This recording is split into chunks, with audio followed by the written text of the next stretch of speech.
ఈ దినమే నీ శుభదినం, ఆనందించి నే స్తుతించెదను. Praise the lord. దేవత దేవునికే మహిమ ఘనత ప్రభావాలు కలుగునుగాక. ప్రియమైన దేవత దేవుని బిడ్డలారా, ఎలా ఉన్నారు? మరొక ఈ యొక్క శుభదినానికి మీ అందరికీ ఆహ్వానము. ప్రేమపూర్వకముగా యేసుక్రీస్తు నామమునందు వాక్యాన్ని వినుచు వీక్షిస్తూ దేవత దేవుని యొక్క నామ మహిమార్థమై జీవిస్తూ అనేకమైన దీవెనలు పొందుచున్న మీ అందరూ కూడా మరింత బహుగా దీవింపబడుదురుగాక, మరింత దీవింపబడి ఆశీర్వదింపబడుదురుగాక. మరి యొక్క శుభదినము కూడా యేసుక్రీస్తు మరణించినప్పుడు జరిగిన ఒక గొప్ప అద్భుతమును గూర్చి, ఒక ఆశ్చర్య కార్యమును గూర్చి మనము ధ్యానించుకుందాం. మరి యేసుక్రీస్తు మరణించిన వెంటనే గొప్ప భూకంపము వచ్చింది అని లేఖనములు సెలవిస్తూ ఉన్నాయి. యేసుక్రీస్తు మరణించిన దానికి రెస్పాన్స్ గా భూమి కంపించింది అని లేఖనములు సెలవిస్తూ ఉన్నాయి. యేసుక్రీస్తు మరణించిన వెంటనే దేవాలయపు తెర అది పైనుండి క్రిందకు చినిగింది అని దేవుని వాక్యం సెలవిస్తుంది. దేవత దేవునికే మహిమ ఘనత ప్రభావాలు కలుగును గాక. మరి ఈ యొక్క దేవాలయపు తెర అంటే యెరూషలేము దేవాలయంలోని తెర. మరి ఈ తెర చినగడంలో ఉన్న ఆ యొక్క ఆంతర్యం ఏంటి, లేదు అంటే దాని యొక్క విశిష్టత ఏంటి అని మనము ఆలోచిస్తే దేవుడి యొక్క వాక్యము ద్వారా ఏం తెలియపరుస్తున్నాడో ఒకసారి మత్తయి రాసిన సువార్త 27వ అధ్యాయము 51వ వచనాన్ని చదువుకుందాం. అప్పుడు దేవాలయపు తెర పైనుండి క్రింది వరకు రెండుగా చినిగెను, భూమి వణకెను, బండలు బ్రద్దలాయను. దేవత దేవునికే మహిమ ఘనత ప్రభావాలు కలుగును గాక. దేవాలయపు తెర పైనుండి క్రింది వరకు కూడా అది రెండుగా చినిగెను అని దేవుని వాక్యం సెలవిస్తుంది. హల్లెలూయా. దేవుని నామానికే మహిమ ఘనత ప్రభావాలు కలుగును గాక. ఇది మొదటిగా పైనుండి క్రిందికి ఎందుకు చినగాలి అంటే ఆ యొక్క దినములలో యెరూషలేము దేవాలయపు తెర అంటే అది దాదాపుగా 70 అడుగుల వరకు ఉన్న ఎంతో అత్యున్నతముగా దగ్గర ఒక 7-8 అంతస్తులతో కూడినటువంటి ఆ ఎత్తులో ఉన్న ఆ యొక్క దేవాలయంలోని తెర పైనుండి చినగడము అంటే అది అసాధ్యమైనదే. క్రింద నుండి చినగడం అన్నది సాధ్యమే. ఎందుకంటే క్రింద నుండి ఎవరైనా సరే దాన్ని కొంత చీల్చి దాన్ని అది చినిగేలాగా చేసి దాన్ని రెంట్ చేసి అనగా అది పార్ట్ అయ్యేలాగా చేసి క్రింద నుండి గనక ఎఫర్ట్ పెట్టగలిగితే అది క్రింద నుండి సునాయాసంగా కొంత దూరం వరకైనా సరే ఆ తెర చీలేలాగా చేయొచ్చు. కానీ ఇక్కడ లేఖనములలో అపోస్తులుడైన మత్తయి ఏమని రాస్తున్నాడంటే దేవాలయపు తెర చినిగింది, కానీ ఇది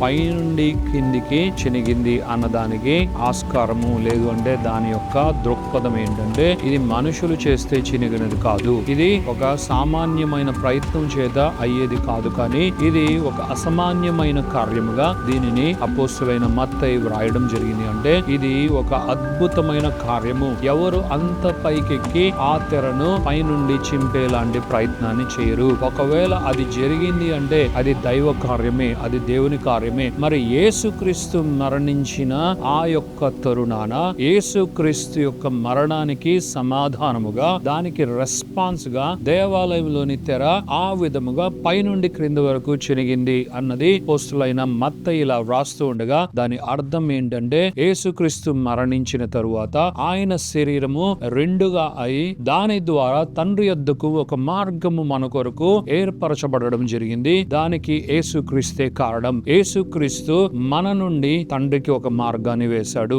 ఏ యొక్క యోగ్యత అర్హత లేని మనము తండ్రిని చేరుకునే విధముగా, తండ్రిని వేడుకునే విధముగా, మన తండ్రిగా మనము పలుకు విధముగా, పిలుచు విధముగా, ప్రార్థించు విధముగా చేయుటకు యేసుక్రీస్తు ఒక మార్గాన్ని వేశాడు. అది ఆయనే. ఆయన ద్వారా, యేసయ్య శరీరము ద్వారా, యేసుక్రీస్తు యొక్క శరీరము గుండా మనం ఒక మార్గమును ఎంచుకున్నాము. ఆ మార్గం యేసే వేశాడు. మరి ఈ మార్గము గుండా తండ్రి యొద్దకు మనము వెళ్ళదము. తండ్రి యొక్క కృపాస్థానం యొద్దకు మనము వెళ్ళి మన విజ్ఞాపనను మనం చేయగలము. తండ్రికి మనము విజ్ఞాపన చేసి మనము అనేకమైనవి తండ్రి నుండి పొందుకోగలము. ఇదే దీని యొక్క అర్థము. అందుకే దేవాలయపు తెర అది పైనుండి క్రిందకు చినగడం జరిగింది. అంటే పైనుండి దిగి వచ్చిన యేసుక్రీస్తు మన కొరకు ఆయన పరలోకానికి మార్గం వేశాడు. యేసయ్య తండ్రి యొద్దకు మార్గాన్ని వేశాడు. తండ్రి అని పిలుచుటకే అర్హత అడగలేని మనకు అసాధ్యమైన ఆ స్థితిని యేసయ్య మార్చివేసి ఇక మీదట ఈ భూస్థాయిలో ఉన్న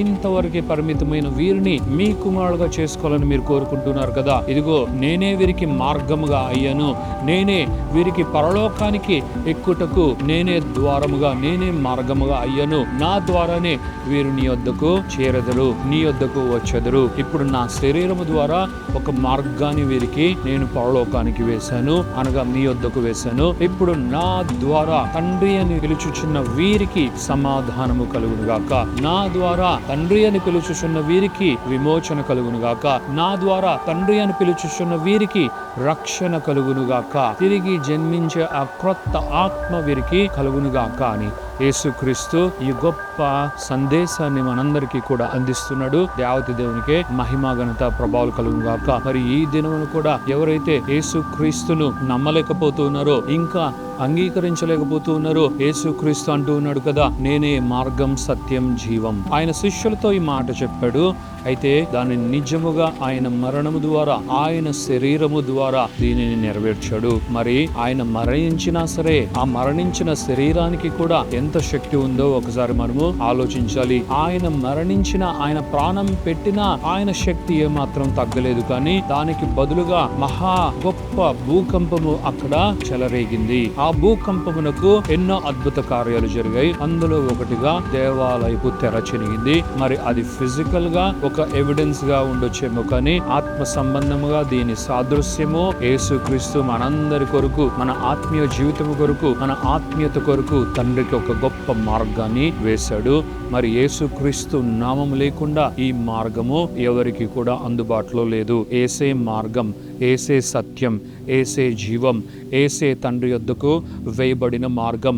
ఆయన శరీరమే తండ్రి అని పిలుచుటకు మార్గం. అది రెండుగా బలియాగముగా సిలువలో ఆయన మరణించిన తరువాత సైతం అవ్వగా, ఇప్పుడు ఈ మార్గము ద్వారా యేసుక్రీస్తు నామాన్ని బట్టి తండ్రి యొద్దకు మనము వెళ్ళగలము, తండ్రితో సహవాసము చేయగలము, తండ్రితో సామీప్య సంబంధ బాంధవ్యంలోనికి యేసు నామములో మనం వెళ్ళగలము. ప్రియమైన దేవత దేవుని బిడ్డలారా, దీని నిమిత్తమై మీరు ఆనందించెదరుగాక. దేవత దేవునికే మహిమ ఘనత ప్రభావాలు కలుగునుగాక. ప్రార్థించుకుందాం. Thank you father, thank you Jesus, thank you holy spirit God. దేవ మీకు వందనాలు, యేసయ్య మీకు వందనాలు, పరిశుద్ధాత్మ దేవ మీకు మహిమ ఘనత ప్రభావాలు చెల్లిస్తున్నాం. ఈ యొక్క శుభ దినాన్ని బట్టి వందనాలు, ఈ నూతనమైన దినాన్ని బట్టి వందనాలు, ఈ ఉదయకాల సమయాన్ని బట్టి వందనాలు.